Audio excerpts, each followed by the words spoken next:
ஒரு காட்டில் ஒரு ஆமை, காகம், மான் மற்றும் எலி ஆகிய 4 விலங்குகள் மிகவும் நெருங்கிய நண்பர்களாக இருந்தன.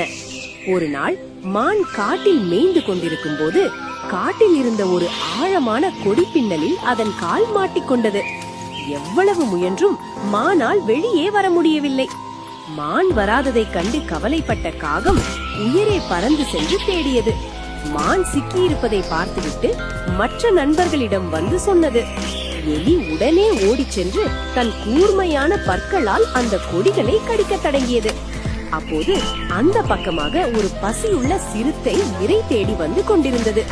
இதை பார்த்த காகம், நண்பர்களே, சிறுத்தை வருகிறது, சீக்கிரம் தப்பித்து ஓடிவிடுங்கள் என்று எச்சரித்தது. மான் விடுவிக்கப்பட்டு ஓடிவிட்டது. காகம் பறந்து விட்டது. எலி ஒரு பொந்துக்குள் ஒளிந்து கொண்டது. ஆனால் பாவம், மெதுவாக நகரும் ஆமை மட்டும் சிறுத்தையிடம் சிக்கிக் கொண்டது. சிறுத்தை ஆமையை தன் வாயால் கவ்விக்கொண்டு ஒரு நிழலான இடத்திற்கு சென்று சாப்பிட நினைத்தது. தன் நண்பன் ஆமையை காப்பாற்ற மற்ற மூவரும் ஒரு திட்டம் போட்டனர்.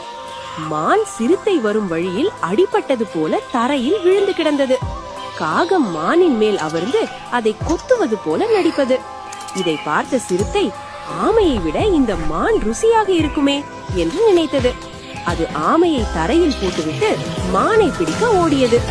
சரியான நொடியில் மறைந்திருந்த எலி ஓடி வந்து ஆமையை அருகில் இருந்த குளத்திற்குள் நழுவி செல்ல உதவியது.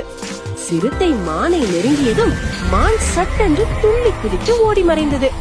சிறுத்தை ஏமாற்றத்துடன் திரும்பி வந்து பார்த்தபோது ஆமையும் அங்கில்லை. 4 நண்பர்களும் மீண்டும் பாதுகாப்பாக சந்தித்து தங்கள் ஒற்றுமையை கொண்டாடினர். இந்த கதையின் நீதி, அறிவும் ஒற்றுமையும் இருந்தால் நம்மை விட பலமான எதிரியையும் வீழ்த்தலாம்.